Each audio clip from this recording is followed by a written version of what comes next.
विशेषतः मी आमदार राजेंद्र राऊत साहेबांच्या भेटीसाठी आलेलो आहोत. अपक्ष आमदार म्हणून आजपर्यंत सभागृहामध्ये विधानसभेमध्ये सातत्याने मराठा समाजाला न्याय मिळावा, ओबीसी मधून आरक्षण मिळावं, त्याचबरोबर महामंडळ असतील सारथीमधून जास्तीत जास्त मराठांना शैक्षणिक कर्ज मिळावं, या सातत्याने मागणी करणाऱ्या कार्यकर्त्याला अचानकपणे काही लोकांनी एकटं टाकलेलं असं मला त्या ठिकाणी दिसलं. आणि म्हणून ती व्यक्ती एक प्रामाणिकप्रमाणे वारंवार सभागृहामध्ये मांडत होती आणि म्हणून त्यांच्या मागणीला मी समर्थन देण्यासाठी आज खास करून मुंबईमधून या ठिकाणी बार्शीला आलेलो आहे. विशेष अधिवेशनाची मागणी केलेली आहे, त्या संदर्भात मुख्यमंत्री असतील उपमुख्यमंत्री असतील यांच्याकडे काय पाठपुरावा राज्य सरकारने हा विषय खूप गांभीर्याने घेतला पाहिजे. सातत्याने मराठा समाजाच्या तरुणांची मागणी त्या ठिकाणी होत आहे की आम्हाला ओबीसी मधून आरक्षण मिळालं पाहिजे. काही संघटना या ठिकाणी ईडब्ल्यूएस ची मागणी करतायत. त्याच्यामुळे या संदर्भामध्ये विशेष अधिवेशन बोलवून या अधिवेशनामध्ये सगळ्या सभागृहामध्ये चर्चा होणं गरजेचं आहे.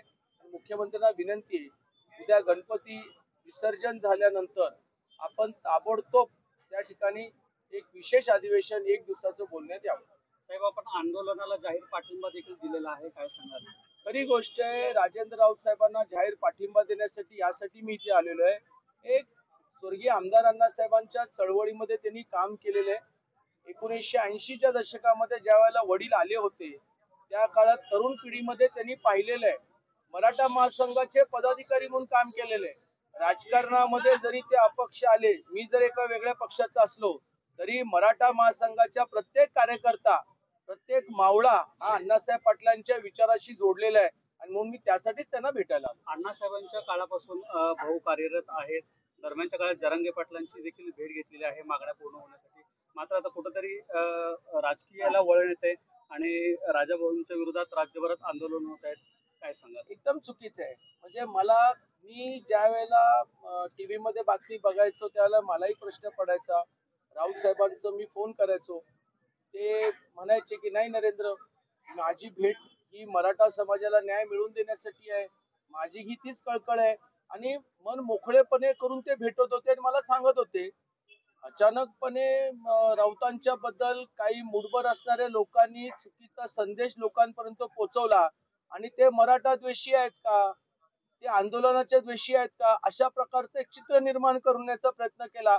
आणि म्हणून खोटं आहे. आदरणीय आमदार राजेंद्रजी राऊत साहेब हे मराठा समाजाच्या हितासाठी भांडतात. फक्त एवढंच आहे की आमची पब्लिसिटी कमी पडते. त्यांची ही मागणी होती की काही राष्ट्रीयकृत बँका महामंडळाच्या योजनेमध्ये नजरअंदाज करतात. त्याचबरोबर काही शैक्षणिक योजना आपल्याला मराठा समाजाच्या तरुणांकरता करता येईल का. जसं आज त्यांनी जी मागणी केली की मुलींकरता जे सर्व फीज माफी केली आहे तशीच फीज माफी किंवा तशाच प्रकारची एखादी योजना आपण महामंडळाच्या माध्यमातून करून घेऊ शकतो का. त्यामुळे सगळ्या विषयावरती सातत्याने राऊत साहेब मला भेटत होते. साहेब, बार्शीत शरद पवारांची सभा झाली, त्यानंतर काहीशा घडामोडी घडायला लागल्या आणि मराठा समाजाचं राजकारण म्हणून वापर केला गेला असा देखील आरोप करण्यात आलाय, काय सांगाल? मला तालुका स्तरावरती काय झालं हे मला माहित नाही, परंतु मला एवढंच म्हणायचं आहे की आदरणीय शरद पवार या राज्यामध्ये काही वेळा मुख्यमंत्री होते. हे सरकार शरद पवारांच्या बोटावर चालत होतं. मग त्यावेळेला मराठा समाजाच्या वेगवेगळ्या विषयावरती जर त्यांनी स्पर्श केला असता तर आज 42 मराठा बांधवांना आपला जीव गमवावा लागला नसता, आज त्यांची सत्ता गेली नसती, आज ते सत्तेवर राहिले असते आणि स्वर्गीय आमदार अण्णासाहेबांच्या तर मराठ्यांचे कैवारी म्हणून त्यांची एक वेगळी ओळख निर्माण झाली असती. परंतु शरद पवारांनी सत्तेवर असताना कधी मराठा समाजाला न्याय दिला नाही, त्याच्या मतदानाने वापर केला, हे दुर्भाग्य. मनोज जरांगेंचं वैयक्तिक मत आहे, त्या मताशी मी समर्थन नाही करू शकत. परंतु राजेंद्र राऊत साहेबांना मी पाठबळ देतो, ताकद देतो, कारण त्यांचं मन एकदम स्पष्ट आणि प्रांजळ आहे. ते म्हणत नाही की ह्याला पाडा त्याला पाडा. ते आज समाजासाठी आंदोलनामध्ये उतरलेले आहेत, ते स्वार्थासाठी आंदोलनामध्ये उतरलेले नाहीयेत. त्याच्यामुळे खरे आंदोलन करते कोण आहेत हे महाराष्ट्राने त्या ठिकाणी आता ओळखलं पाहिजे आणि त्यांच्या बाजूने ठामपणे उभं राहिलं पाहिजे.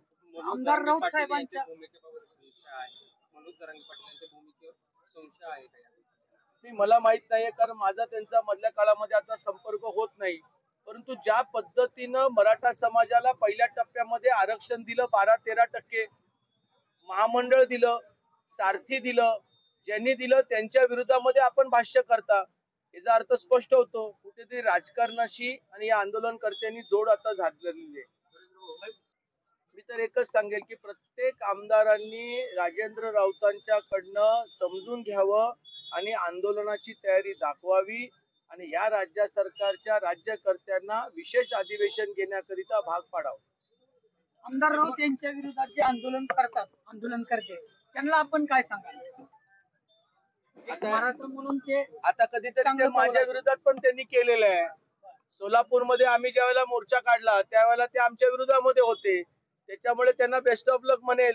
आमचे राऊत साहेब एकदम खंबीर आहे आणि जो सच्चा लढाई असतो ना त्याला अशा लोकांच्याकडे दुर्लक्ष करायचं असतं. आपण काम करत राहणं हेच आपलं मेन आहे. अण्णासाहेब पाटलांचं नाव कुठेतरी त्यांच्या भाषणातून कुठेतरी येत नाही, याबद्दल तुमचं काय म्हणणं आहे? बघा असं आहे की अण्णासाहेबांना ओळखणं आणि त्यांचे विचार आपल्या अंगामध्ये रुजून घेणं हे फार कठीण गोष्ट आहे. बघा देवीदास वडजे सर होते, मी त्यांचंही नाव घेतो. या ठिकाणी स्वर्गीय अण्णासाहेब जावळेंचं घेतो, विनायकराव मेटेंचं घेतो. आता ते का लावत नाही ह्याचा हा माझा विषय नाही, तो त्यांनी ठरवावा. परंतु या सर्व चळवळीच्या लोकांचं योगदान आहे. अण्णासाहेबांनी जरी योगदान सुरू केलं अशी चळवळ तर या चळवळीला टप्प्याटप्प्यामध्ये प्रत्येक नेत्यांनी लावलं. उलट मला वाटतं प्रत्येक आंदोलनकर्त्यांनी या महापुरुषांनी केलेले आंदोलनाचे फोटो लावले पाहिजेत आणि त्यांच्यासारखी स्पष्ट भूमिका घेऊन राजकारण वेरीत आंदोलन तयार करणं हे गरजेचं आहे.